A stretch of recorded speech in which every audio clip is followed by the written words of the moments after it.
Guys, a few banks in March had failed. The market still went up. It brushed it all off. 500-foot view. You should not be worried about banks failing. Failures in businesses are a good thing for the economy, and it's a good thing for consumers. First off, 99.9% or whatever the number is of people are under the FDIC insurance limit of $250,000. So your money's going to be fine. Secondly, even if you're above that, I think the government's going to back you up, as they did with SVB, and they put procedures in place to allow banks to back everybody's accounts up. Should we really have an FDIC insurance limit? I don't know. This is something to be discussed.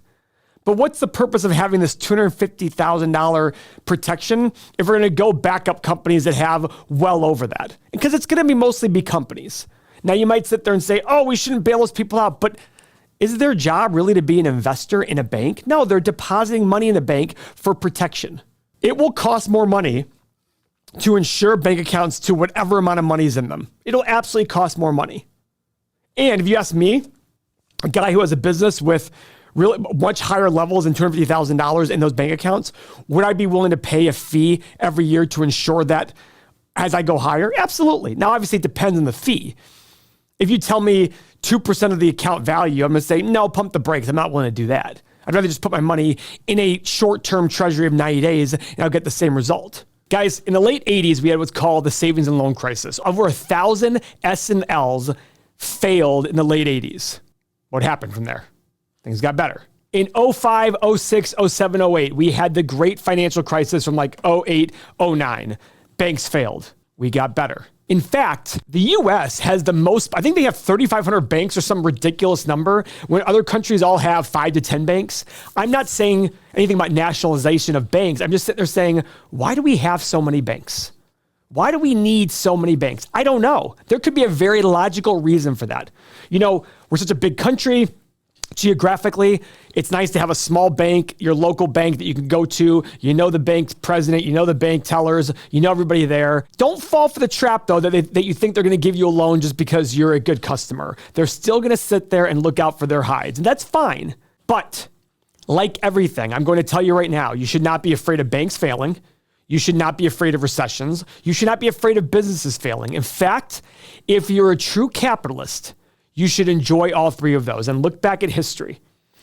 Nobody who was involved with a company failure who was working there lost their job forever in terms of never being able to find a job. Things adapt. You look at how much money was moved out of SVB to other banks. Those banks get bigger, they hire more people. We need efficiency, and we always get better. In the moment, it feels scary. I get that. If you all of a sudden saw on TV, your bank, your local bank is failing, I don't care if you have $500 in that account, you're going to sit there and go, is my $500 safe? Because remember, the run of the bank at SVB, it was $100 billion was exited. That wasn't caused by 3 people at over $250,000. It was by tons of people waiting in line who had an average balance of like $5,500 in their account or something. But I have to think that run of the bank was a major cause of the problem. Right? Peter Thiel coming out with Founders Fund saying, tell all of his founders, get out of there.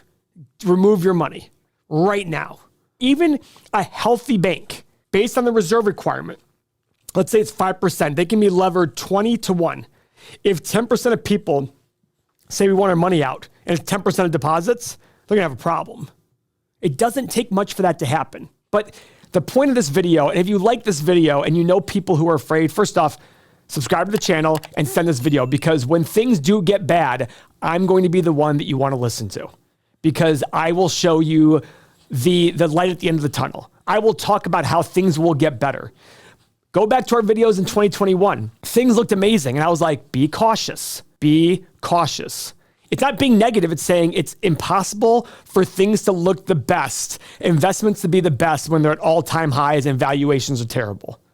But when things are bad and valuations are low and stock prices are low, I'm the guy going, guys, it will get better. Put your money here. So if you want that good feeling and that warm and fuzzy feeling during those times, subscribe to the channel and share this video. But you should want things to fail. Failing is one of the most important parts of capitalism. It makes the consumer and companies better. There's theories out there that oligopolies or monopolies are actually a good thing for business because people don't want to lose them. Companies don't want to lose their control over a market, so they're going to keep doing the things that secure their position as number one. Do I agree with that or not? I don't know. I haven't really thought about it in depth, but with 3,500 banks, we can afford a few banks going under. And our banking analyst, who we know, thinks that regional banks are going to have a hard time making good returns on equity going forward because of these new laws and new things that are happening and the new requirements that'll be costlier for them to operate. So maybe there'll be consolidations in banks where companies come in and just start buying banks, regional banks up, and start consolidating. That's okay.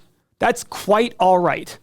Is it nice to go to your local bank and be able to talk to the guy who's behind the desk who has 3 branches at most? And of course it is. I like doing that. However, it is still good for banks to fail. It's good for businesses to fail. It's good to have recessions. It makes everyone in this country better in the long run. If it's just about short term, when you get sick, do you just want to sit there and feel good immediately and that's it? No, you want to beat the illness. And that might take a couple days of sitting there and doing nothing. Okay.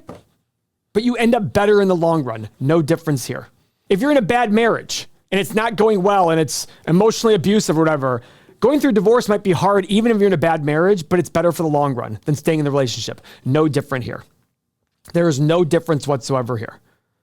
And when I hear the fear out there, you know, Jamie Dimon, he might be biased because he's JP Morgan. He wants more people to send him money to his accounts. He said, we're still in the early stages of this banking crisis.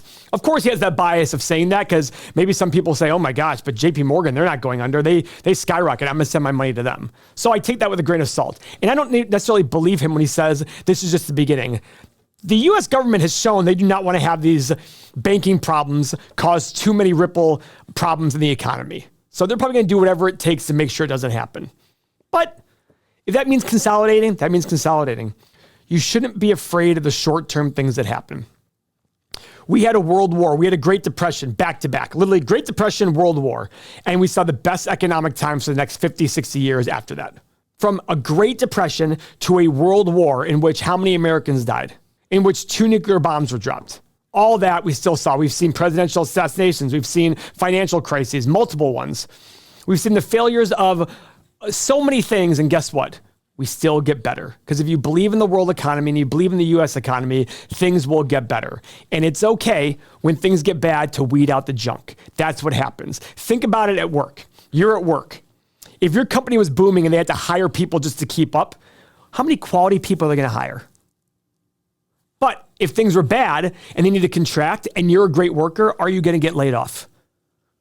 That's the point.